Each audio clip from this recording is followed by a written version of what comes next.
Hello everyone, আসসালামু আলাইকুম বন্ধুরা। তো আবার চলে এসেছি একটি নতুন ভিডিও নিয়ে। আজকে বানাবো আমি চিকেন কষা। তো খুব পাতলা ঝোল রাখিনি, আমি করেছিলাম একটু গায়ে গায়ে। তো দেখতে থাকুন কিভাবে বানালাম। এভাবে একবার বানিয়ে দেখুন, সবসময় এরকমভাবেই আপনার চিকেন কষা বানাতে ইচ্ছে করবে, এতটা টেস্টি হয়েছিল। তো শুরু করছি আজকের রেসিপি। আপনারা আমার চ্যানেলটি সাবস্ক্রাইব করে দেবেন, লাইক করে দেবেন ভালো লাগলে।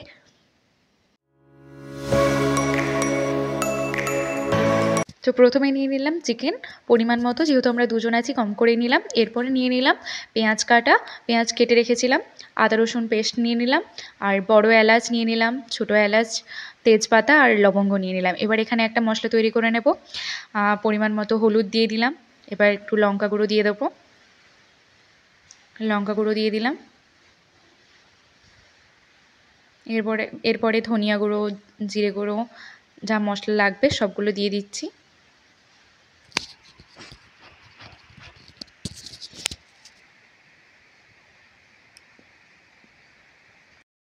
জলটা দিয়ে গুলে রেখে দেবো।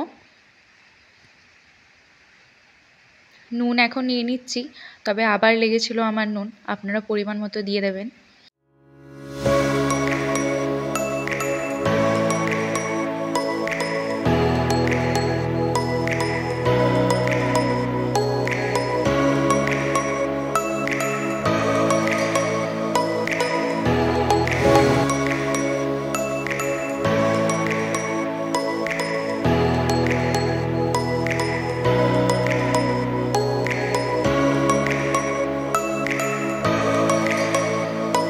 এরপরে গ্যাসের চুলাতে প্যান বসিয়ে দিয়েছি।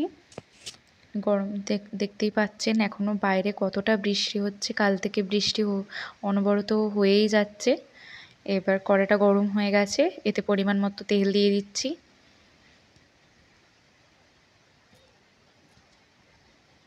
তেলটা গরম হয়ে আসলে এতে দিয়ে দেবো পেঁয়াজ কুচি দিয়ে দেবো, আর এলাচ, লবঙ্গ, তেজপাতা যেগুলো রেখেছিলাম সেগুলো দিয়ে দিচ্ছি। ভালো করে নাড়িয়ে নেব আগে। পেঁয়াজটা হালকা লাল হয়ে আসবে এই পর্যন্ত আমরা নাড়িয়ে নেব।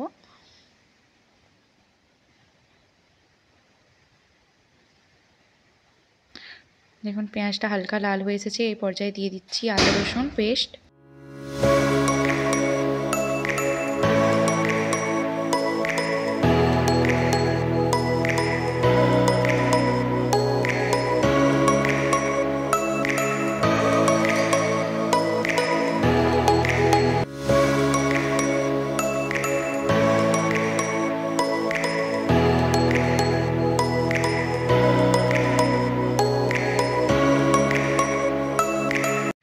এই পর্যায়ে দিয়ে দেবো মাংসটা দিয়েও ভালোভাবে কষিয়ে নিতে হবে।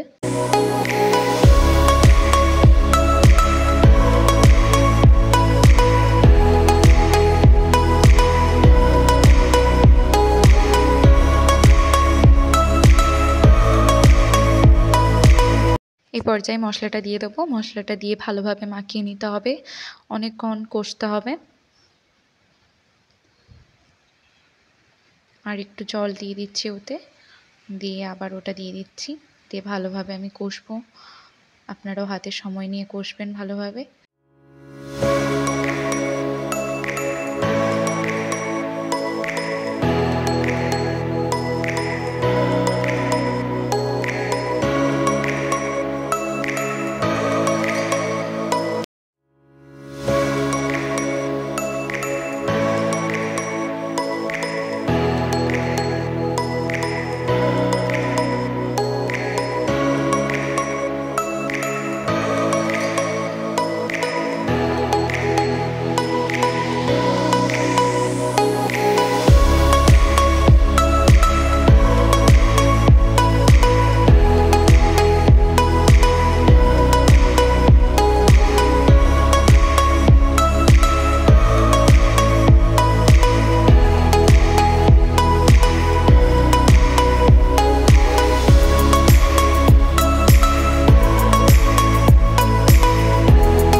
এটা আমার হয়ে গেছে, এবার ঢাকনা দিয়ে নামিয়ে নিলেই হয়ে যাবে চিকেন কষা। আপনাদের ভালো লাগলে প্লিজ সাবস্ক্রাইব করে দেবেন এবং দেখা হচ্ছে নতুন ভিডিওতে।